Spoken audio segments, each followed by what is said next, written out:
Santé Mag vous est présenté par Saïdaï.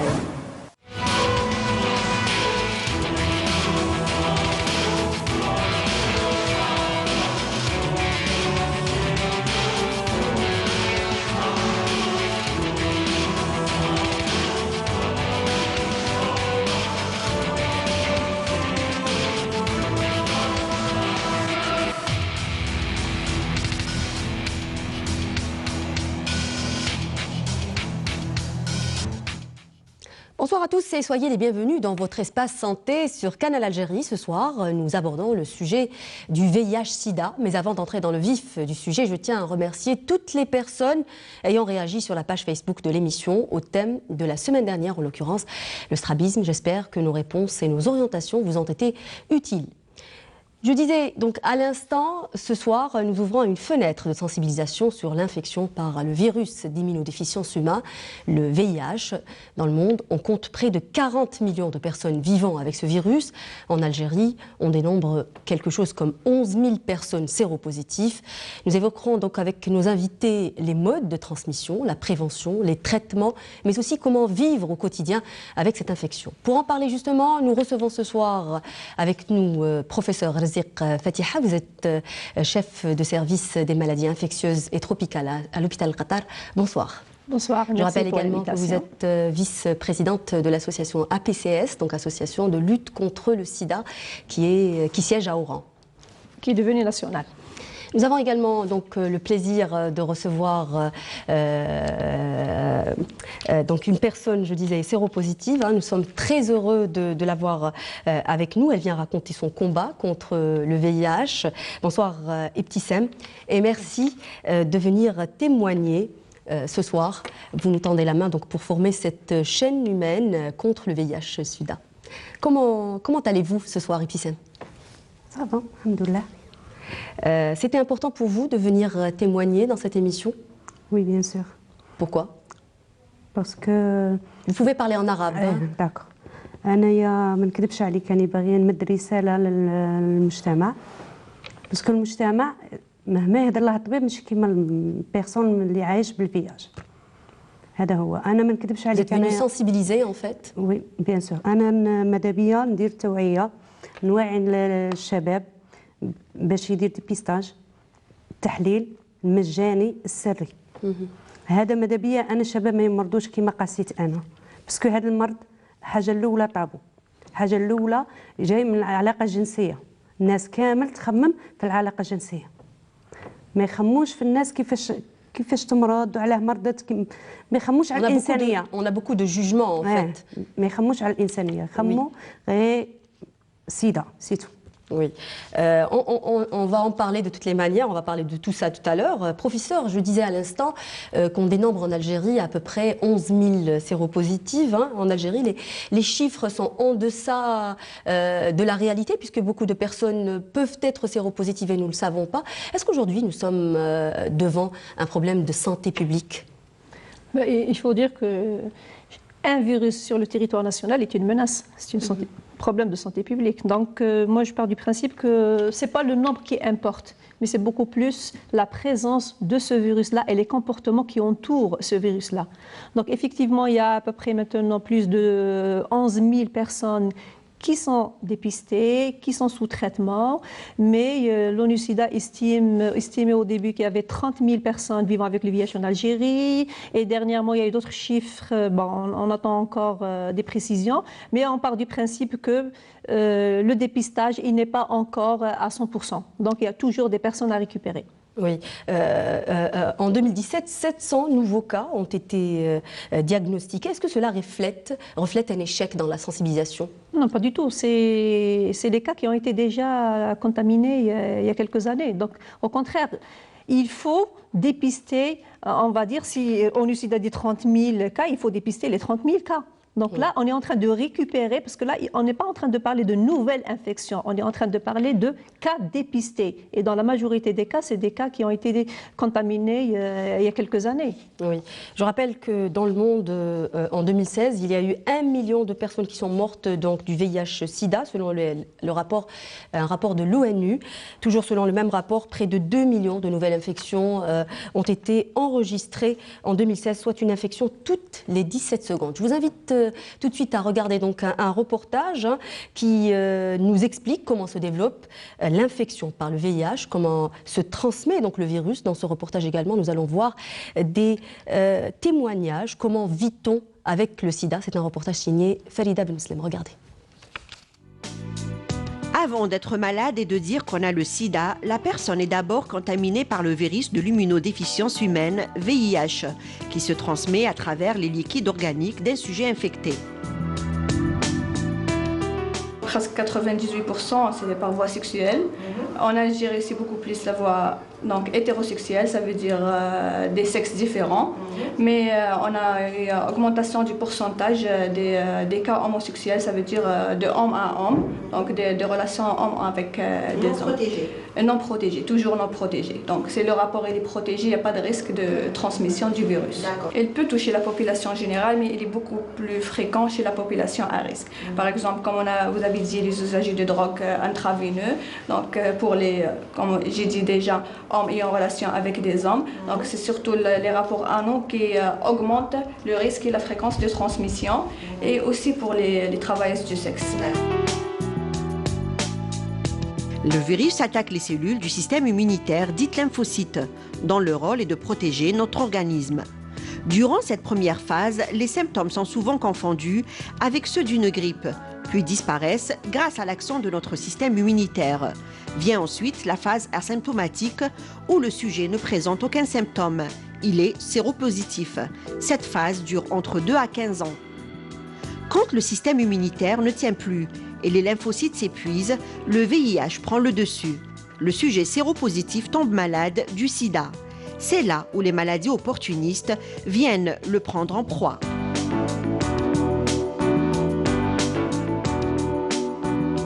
Stade sida maladie, il y a un taux de CD4, donc l'immunité cellulaire elle est vraiment défaillante, donc un taux de CD4 inférieur à 200, donc il y a risque de développer des infections opportunistes. Donc des infections, ça veut dire des virus et des bactéries qui chez l'immunocompétent, il n'y a aucun problème, ça passe inaperçu puisqu'on a de l'immunité, mais chez l'immunodéprimé, il y a vraiment une symptomatologie grave et risque de mortalité.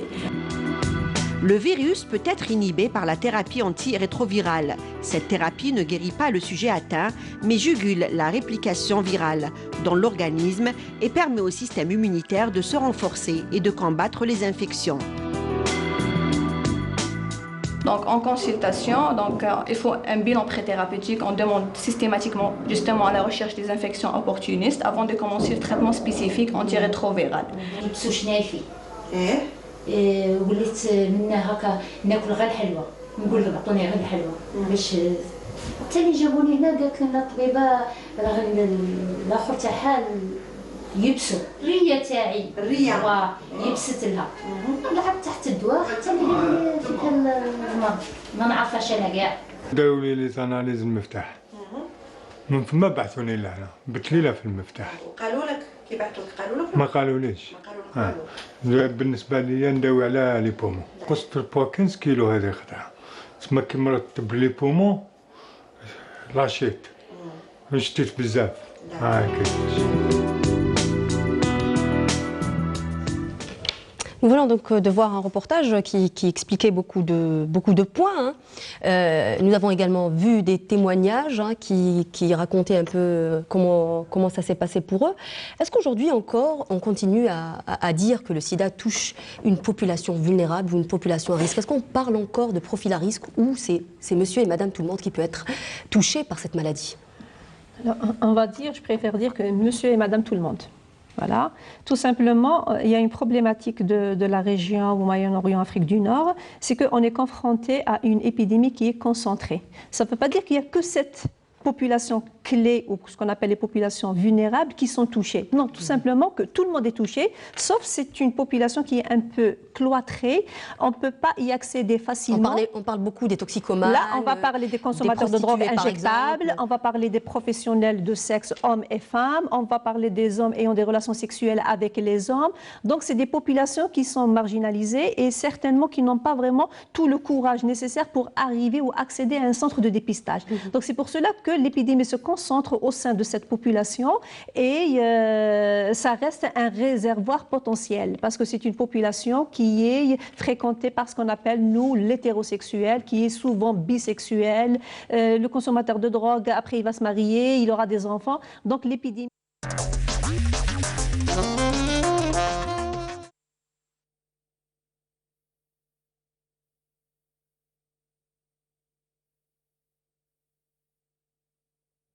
الله أكبر الله أكبر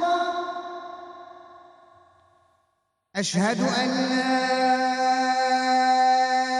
لا إله إلا الله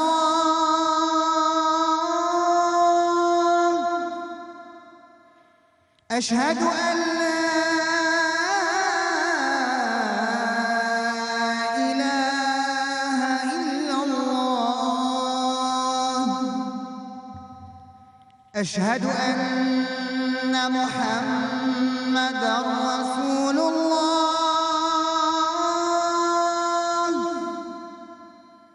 أشهد أن محمدًا رسول الله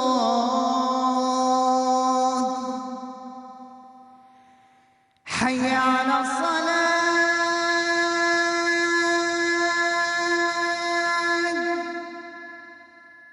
حي على الصلاة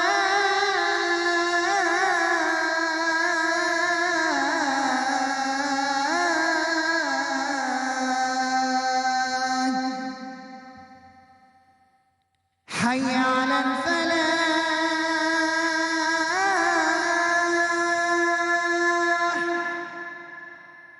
حي على الفلاح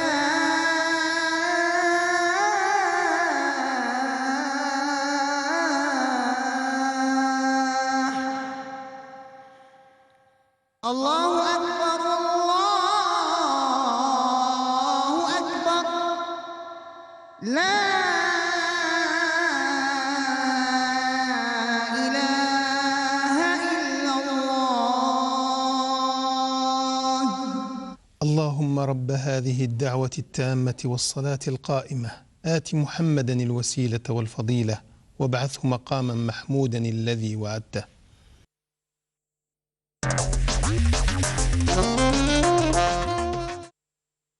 Il va du réservoir vers la population générale. Donc c'est pour cela que je dis que tout le monde est exposé au même titre. Sauf que maintenant, on va dire les outils de prévention et le dépistage doivent être beaucoup plus ciblés et il doit axer vraiment axer ce réservoir-là de telle manière à ce que tout le monde ait droit à un dépistage et un traitement. Voilà, il n'y a pas de raison. Il n'y a pas de raison. Oui, sans discrimination en fait. Tout à fait. Nous avons vu également dans le reportage beaucoup de méconnaissances par rapport aux personnes atteintes par le VIH. Ces gens-là ne connaissent pas la maladie. Nous l'avons vu également sur la page Facebook de l'émission, puisque beaucoup de gens posent la question encore, est-ce qu'on peut contracter par exemple le VIH-Sida par la salive? Quel risque court-on quand on vit avec une personne porteuse du virus? Professeur, quels sont les modes de transmission? On ne le répétera jamais assez. Quels sont les modes de transmission du VIH? Enfin, il y a 3 modes. Le sang et tout ce qui est en rapport avec le sang. Oui. D'accord.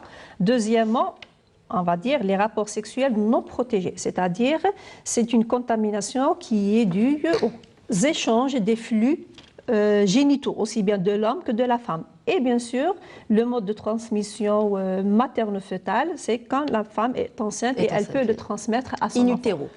In utero. Donc ça, c'est vraiment les 3 modes de contamination. En dehors de ces 3 modes-là, il n'y a aucune possibilité. L'allaitement également. L'allaitement, tout à fait, mais bon, C'est vrai l'allaitement, mais comme nous, on n'a pas vraiment de problème d'allaitement, donc j'ai un peu omis ça. Mais au-delà de ces 3 modes de contamination, le reste, on peut vivre normalement avec quelqu'un qui a le VIH. On peut le toucher, on peut l'embrasser, on peut échanger sa vaisselle. Il n'y a vraiment pas de risque. Est-ce qu'il y a des réflexes que nous devons avoir, par exemple, dans la vie courante de tous les jours, chez le coiffeur ou chez le dentiste? Est-ce qu'il y a des conseils qu'on devrait donner à monsieur tout le monde qui semble méconnaître cette maladie? Ben, je ne dirais pas monsieur tout le monde, mais je dirais à monsieur le coiffeur, monsieur le chirurgien dentiste, monsieur le chirurgien, de considérer que toute personne qui se présente chez elle comme potentiellement contaminante. Donc je ne vais pas dire que c'est le citoyen qui doit revendiquer, c'est beaucoup plus le professionnel qui doit être un peu en normes internationales en ce qui concerne les moyens et les mesures de prévention. Oui. Le contraire ne peut jamais fonctionner. Ne peut pas fonctionner. Absolument. Ibtissam, j'ai envie de vous poser une question. Quelle a été votre réaction? Nous avons vu des témoignages peut-être qui vous ont interpellé. Quelle a été votre réaction lorsque vous avez su que vous étiez malade? المرة الأولى كي سمعت باللي أنا مريضة كان صدمة كبيرة، وهذه الصدمة ما نبغيش حتى واحد من المجتمع تاعنا ينصاب بها. أنا ماذا بيا كامل الناس ما يمرضوش كيما أنا، غادي نقولها لك بالعربية باش الناس تفهمني. الصدمة طيحتني في السبيطار، كنت بصحتي عشيت مريضة في الفراش. Votre famille, est-ce qu'ils savent que vous êtes malade? Est-ce que votre famille... Non. Non. Oui. غير أنا واللي ماغي تاعي. Vous avez quand même eu le soutien de votre mari, de l'association. Vous êtes, je l'ai dit déjà, je le rappelle encore, vous êtes membre de l'association APCS. Vous êtes même femme de relais. Vous êtes aujourd'hui très active au sein de cette association. Ça vous a beaucoup aidé à surmonter cette épreuve? أنا باين نحكي لك قصتي. أنا الأولى كنت فام فواي قاعدة في الدار. كي عرفت باللي عندي الفيروس نط. ما نكذبش عليك، بغيت نبين باللي الفيروس ساي الفيروس دخل، ما عنده ساي، ما عنديش حل واحد آخر. كي الفيروس دخل نوض انا نداوي روحي بروحي، ما نقرحش. الطبيب يعطيك تخاتمه بصح ليق لي انا نداوي روحي، انا نعالج روحي. وي قعدت نتعلم، درت لي زافورماسيون، دخلت لاسوسياسيون، تعلمت، درت لا فورماسيون. Vous avez eu un soutien psychologique de la part des personnes par de groupe de parole. دخلت في جروب دو بارول. خاطر المره الاولى كي دخلت في جروب دو بارول كنت خايفه، من دخلت شفت شيرات كيما انا. Ça vous a rassuré? كي شفتهم كيما انا قلت ماشي غير انني مريضه، كاين الناس قاريين صغارات عليا، كاين كبارات، كاين لي زوم، كاين بزوز، كاين. قلت صاي هنا ستوب سيدا، دروك راني نحب السيده باسكو هي اللي علمتني. En finalité, ça vous a apporté beaucoup de choses positives, cette infection, puisque vous étiez quelqu'un de femme au foyer. Aujourd'hui, vous travaillez, vous êtes active, vous aidez même les personnes touchées par cette maladie. أنا ماذا بيا أنني نعلم الناس، أنني نروح Vous faites beaucoup de sensibilisation, vous vous déplacez. نديبلاسي، راني نخدم في السي دي في موبيل، نديروا سيبيليزاسيون، نعلموا الناس، نوروا الناس، نعلموهم كيفاش يديروا ديبيستاج. وي. وشواله ديبيستاج الاولى، شواله التحليل. هذا التحليل شواله نوروا لهم الشباب، نقولوا لهم بلي هذا التحليل ما يدي غير قطره دم ويبين لك النتيجه دروك. من اليوم تولي انسان جديد. سي لو تيست رابيد. من اليوم تولي انسان جديد. دي فوا يتخوفوا لي جان، يتخوفوا يقول لك انا ما نديرش، لا نخاف منه. بصح حنايا كي حنا نوروا لهم، حنا نهضروهم، نديروا لهم كونسلينغ، كي شغل محاوره. Absolument. Et votre vie de tous les jours, Ibtissam, qu'est-ce qui a changé en finalité? Vous vivez normalement, vous êtes en bonne santé? Oui, bien sûr. أنا زدت في الميزان، ماشي نقصت في الميزان ميزاني الفياش. Vous êtes en bonne santé, vous prenez vos traitements? Oui, أنا نشرب الدواء تاعي. بون أنا ثاني في الجروب دو بارول نعلموا لي مرضى كيفاش يشربوا التريتمون تاعهم. باسكو الطبيب كي غادي يقعد معاه 10 دقائق، ما ينجمش يقعد معاه 2 سوايع ولا 3. Absolument. On voit à travers le cas d'Ibtissam, professeur, qu'aujourd'hui un séropositif peut mener justement une vie plutôt normale grâce aux traitements disponibles aujourd'hui, notamment la trithérapie. Donc c'est une révolution, on désigne ça comme une révolution dans le traitement du VIH-Sida. On ne tue pas le virus, mais on l'endormit. Est-ce qu'on peut dire les choses comme ça avec ces traitements? Oui, exactement, on peut le dire comme ça. Et je peux même vous donner des chiffres. On va dire que dans les années 90, quand il n'y avait pas le traitement antirétroviral, ce qu'on appelle la trithérapie, on avait un taux de mortalité qui avoisine les 99%. Donc on annonçait la mort en fait pour ces personnes. On faisait que l'accompagnement. On attendait que la personne décède. Et justement, le sida, ce n'est pas un virus qui va tuer comme ça en une seconde. Donc c'est vraiment une souffrance d'années, de plusieurs années même. Donc maintenant, et à l'époque, on était très mal à l'aise quand on avait une annonce à faire, on était gênés, on était peinés. Maintenant, avec l'avancée thérapeutique, enfin scientifique et les moyens thérapeutiques dont on dispose, personnellement, je peux dire que j'annonce le plus normalement possible le VIH. Et le taux de mortalité, il est inférieur à 5% maintenant. Donc vous imaginez la courbe, 99% moins de 5%. Et les 5%, c'est quoi? C'est pas le fait que le traitement n'a pas été efficace, mais tout simplement, c'est le retard de diagnostic, le retard du dépistage, ou parfois, c'est des personnes. C'est pour cela que la présence des petits SEM aujourd'hui est très importante par rapport à tout ce qu'on va dire. C'est sa présence qui est beaucoup plus importante parce qu'il y a des personnes qui savent édifiant, exactement, qui savent qu'ils ont le VIH, mais ils restent dans le déni. Premièrement, ils n'acceptent pas parce que pour eux, c'est tout le monde va dire qu'ils ont le VIH. Tout le monde, personne n'est, on va dire, c'est pas le centre de l'univers. C'est monsieur et madame tout le monde. Donc c'est dans la tête que ça se passe. Et ils vont dire qu'on va mourir. De toute façon, le traitement ne va pas améliorer les choses. Et là, donc la présence des petits SEM, c'est vraiment le message en tant que tel, disant que voilà, avoir le VIH, c'est si on est dépisté très tôt, on est traité très tôt, c'est être un citoyen tout à fait normal, absolument, actif. Même. Absolument, on a compris donc que les malades, grâce à ce traitement, s'inscrivent dans un chemin de vie, si on peut dire les choses comme ça. Mais concrètement, si on va revenir un peu à l'aspect médical, quand on prend la trithérapie, on est plus contagieux. Quels sont les autres... On diminue la transmission énormément. Les personnes qui prennent la trithérapie ne sont pas contagieuses. Maintenant, quels sont les autres avantages de ce traitement? Alors, le traitement, maintenant, il est à double visée. Le premier visée, c'est que pour que la personne elle-même ne tombe pas malade. Oui. Donc c'est pour les défenses immunitaires. Voilà. Dès qu'on prend le traitement, au bout maximum, on va dire 6 mois maximum, parce que ça peut être 1 mois, on a des traitements très efficaces, au bout de 1 mois, on a une charge virale indétectable. À partir du moment où cette charge virale est vraiment indétectable, la personne ne va pas tomber dans ce qu'on appelle phase sida, ne va pas connaître ce qui a été dit tout à l'heure, les infections opportunistes, les cancers, etc. Et de l'autre côté, elle va être non transmissible.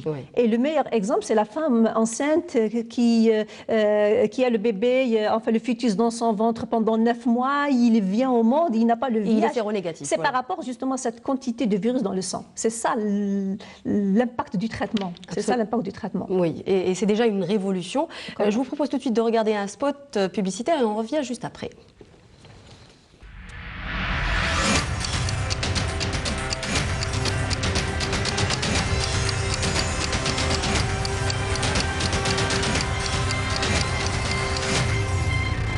Santé Mag vous est présenté par Saïda.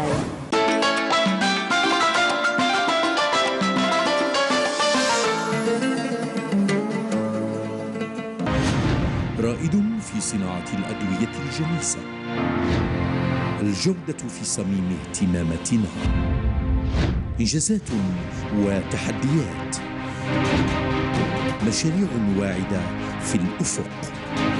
ثقتكم هي قوتنا، خبرتنا في خدمة صحتكم.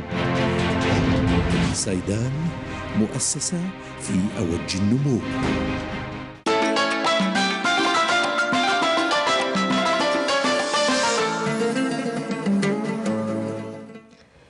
Ils viennent de différents horizons, ils sont d'âges différents et pourtant ils racontent tous leur combat contre le VIH. Je vous propose à présent de voir des témoignages poignants. Regardez ce reportage signé Falida Muslim. Ils sont séropositifs. Quand on leur a communiqué le diagnostic du VIH, ils en ont longtemps voulu à leur vie, à leur enfance, des situations parfois dramatiques qui ont fait de ces gens des victimes qui payent au prix fort les erreurs des autres. هربت صغيرة من الدار مولات 14 سنة ما نعرفش كنت نخرج مع الناس كنت نخرج مع قوار كنت شغل ما خلطت بزاف ما كنتش نستنى ما كنتش سامعة بالمرض هذا قاعد يجاك على بالي بلي كاين سيدا بصح ما بايش كيفاش ينتقل ما على باليش معناتها السيدا ما على باليش واش معناتها سيدا اسكو كنتي تخدمي باش تقبضي دراهم باش نقبض دراهم برك هذا ما كان باش نكري، باش نرقد، باش ناكل، باش نلبس، باش هذا واش كنت، ماشي زعما كنت حاجه واحده اخرى. داكور، صافي كنتي محتاجه محتاجه المشاكل، مرت بابا خاوتي كذا منا هربت لهم. اذا كون ما نديرش هكذا ما ناكلش، شكون راح يعطيلك، شكون راح يعطيلك؟ ما كاينش اللي يعطيلك. يجي كليون يبروبوزي لك كذا منا تفاهمي معاه معسومه تروحي. وكاين بزاف اللي ما كنت نستعمل لي بريزرفاتيف، وكاين بزاف اللي من داك ما يحبوش يستعملوا لي بريزرفاتيف. الحمى لابيتي ما ناكلش ما ناكلش ما ناكلش، من بعد ربت كاع نعمرو في فمي كاع بلي زافت انا ما نقدر ناكل، ما نقدر نصوت، ما نقدر والو. الدواء واش بدا لك في حياتك؟ صافا الحمد لله، بارابور لي كنت 30 كيلو راني عاود طلعت الميزان 68 كيلو، راني نتمشى ناكل بيان الحمد لله. تعيشي نورمال؟ عايشه نورمال الحمد لله، عايشه نورمال. دونك انت عندك لو فيروس دو سيدا، ما كاينش السيدا يعني، عندك برك لو فيروس. وي بزاف ناس ما يقبلوش، ما يمسوكش ما يدناوش لي. كان عندي خياتي انايا كي يجوا يلقاوني في الدار ما يقعدوش يروحوا، عايشه برك مع خاوتي زوج ولاد، هذا ما كان. فكري وانا صغير مات بها 88 وحضروني جماعه، كنت صغير حضروني. صافي انت علمولك شوفك هذوما كي كنت صغير؟ اي كنت صغير تعلمتهم، هما اللي علمولك، بس هما اللي كانوا يدناو ليك وانت كنت تخاف. اي كانوا يدناو لي رجال الدار وما عنديش اللي حاميني. وتعلمت من بعديها وليت كندير الحوايج بعض المرات برك كي كبرت فوق شويه تلقاني نستغرب نقول نقعد وحدي نبقى نقول واش راني ندير، ماهيش زينه من عند ربي العاد العام. جيت للجزائر باش دير طاير اللي يشدوك وقالوا لك باش مريض. Nous venons donc de voir des témoignages poignants. Ibtissam, j'ai envie de vous dire, est-ce que ça vous interpelle quand vous voyez tous ces témoignages? Quel est votre sentiment? ما نكذبش عليك، هادو كاع حقيقه، بصح حنايا انا بعدك واحده من الناس كيجي مريض ما نقولهاش مين جا هذا المرض، مين جبت هذا المرض، هذه كانت بكري حتى لدروك ماناش كاع نهضروا على كيفاش جا المرض، علاه جا المرض، نحاولوا نداووا المرض كيجي مريض، نحاولوا نطلعوا له المورال، نحاولوا نعلموا كيفاش يشرب الدواء. Qu'est-ce que ça vous fait quand vous voyez cette jeune fille qui disait que ses sœurs la rejetaient?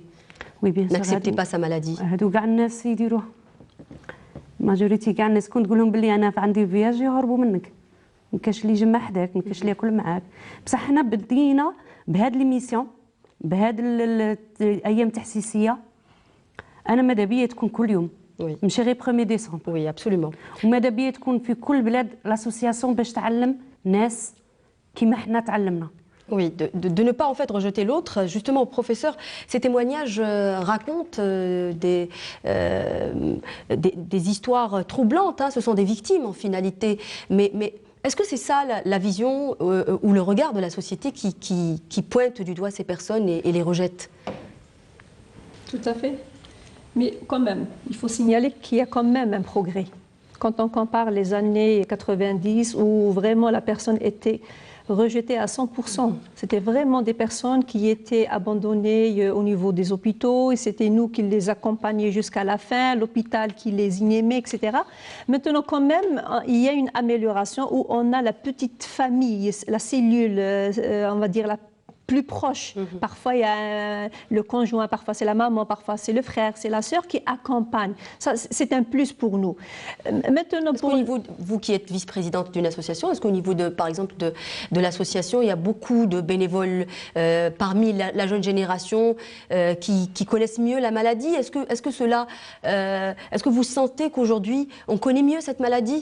Exactement, j'y arrive. Parce que cette réaction vient de la méconnaissance, oui, en fait. Exactement ce que j'allais dire. Il faut nous-mêmes, on ne doit pas juger ces personnes-là qui jugent. Parce que c'est tout simplement le résultat de la désinformation et de l'absence de l'information. Oui. C'est ça. Il y a des exemples vivants avec nous au niveau de la PCS ou même au niveau des hôpitaux où la personne elle est rejetée. Elle est à partir du moment où on commence à expliquer déjà le comportement. On ne va même pas parler de la société, on va parler des blouses blanches. Oui. Quand on reçoit des jeunes externes, des internes, quand on reçoit dès les premiers jours de leur stage, c'est les masques, les gants, etc. Et après, bon, on ne peut pas leur en vouloir, mais on leur montre, regardez, regardez, nous, moi je suis médecin, regardez, est-ce que je porte un masque, est-ce que je ne touche pas, est-ce que... Quand ils nous voient faire, donc automatiquement ils sont rassurés. Donc il y a vraiment beaucoup à faire en matière d'information et corriger les anciennes informations, les informations des années 80 où le sida c'était la mort, c'était l'isolement, c'était... Maintenant le nouveau visage du VIH, c'est ça, c'est Ibtissam, c'est une personne qui est avec nous dans la société, une personne qui est au niveau on va dire, des écoles, des enfants qui sont scolarisés, ils font du sport avec vous, ils sont au niveau, je sais pas moi, ils sont partout quoi. Oui, absolument. Justement, cette méconnaissance grand public que nous avons pas cessé de remarquer est un frein pour la lutte justement, pour pouvoir endiguer et contrôler le virus aujourd'hui et pousser les gens à se faire dépister. Je suis un peu mitigée là par rapport à cette question parce que c'est vrai, on dit que c'est un tabou, les gens ne vont pas se faire dépister. Nous, on a vécu une expérience maintenant, on va dire les 2 dernières années, où on a ramené un clinomobile d'Oran, on l'a placé au niveau de la place de la Grande Poste et voilà, on était agréablement surpris de voir Vous allez une faire chaîne. Cette année encore. Vous allez faire on cette va année le faire encore. exactement. Donc on était vraiment surpris de voir une chaîne où il y avait des femmes, des enfants, enfin des hommes, des personnes âgés, moins âgés, qui faisaient la chaîne pour rentrer justement dans le clinomobile pour se faire dépister. Donc je pense que les préjugés, c'est beaucoup plus nous, les responsables et ceux qui prennent les décisions. Le citoyen, il faut juste lui offrir la possibilité de se faire dépister, lui dire c'est gratuit, c'est anonyme, c'est volontaire, il ne va jamais dire non. On n'a jamais eu de refus de toute façon.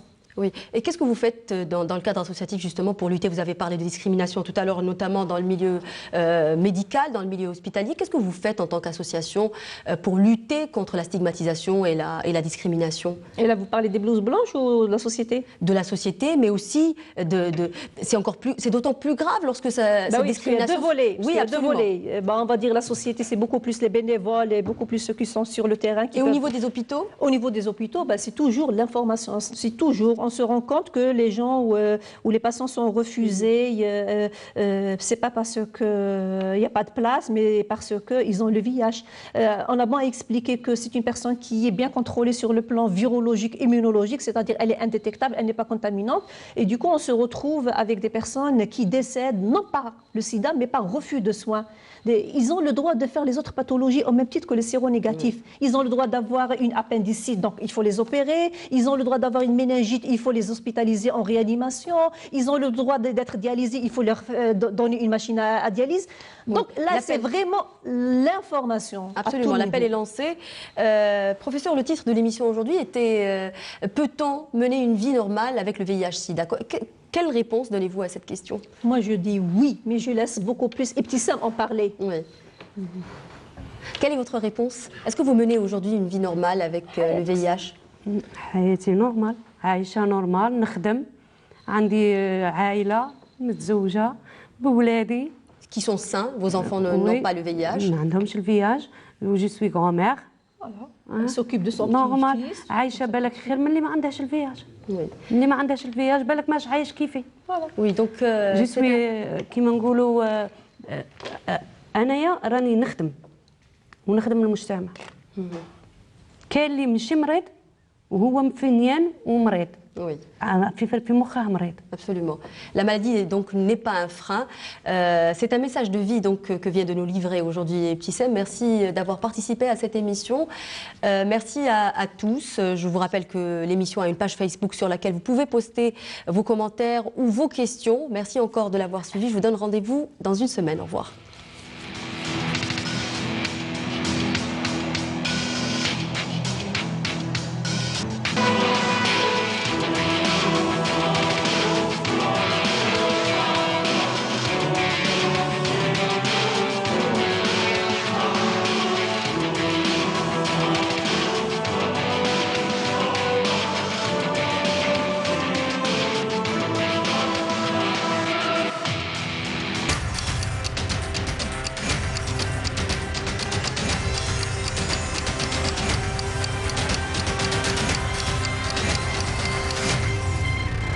Santé Mag vous est présenté par Saïdaï.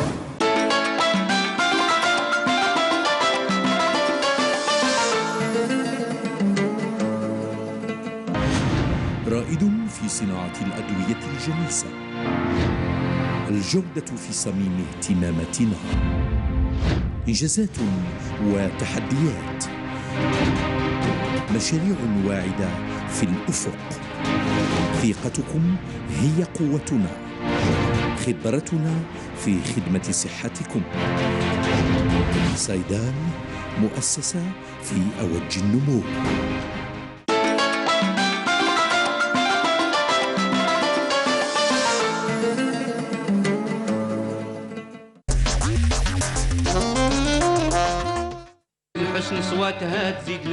On l'appelle la Kasbah. Cette vieille ville existe depuis plus de 2000 ans. Elle a été fondée sur les ruines romaines d'Icosium par le prince Bolourine Ibn Ziri en 960. Elle s'étendait sur une superficie de 60 hectares avec des remparts dont l'accès se faisait par 5 portes. Plusieurs légendes tournent autour de son histoire. D'après les récits, cette ville fut découverte par les 20 compagnons d'Hercule. Devenu un comptoir phénicien baptisé Icosim qui signifie l'île aux mouettes. Plus tard, les Romains l'appellent Icosium.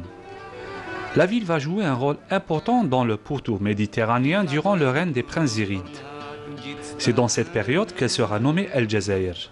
Plus tard, dans la période ottomane, El Jazair va devenir une puissance navale qui lui vaudra une réputation internationale.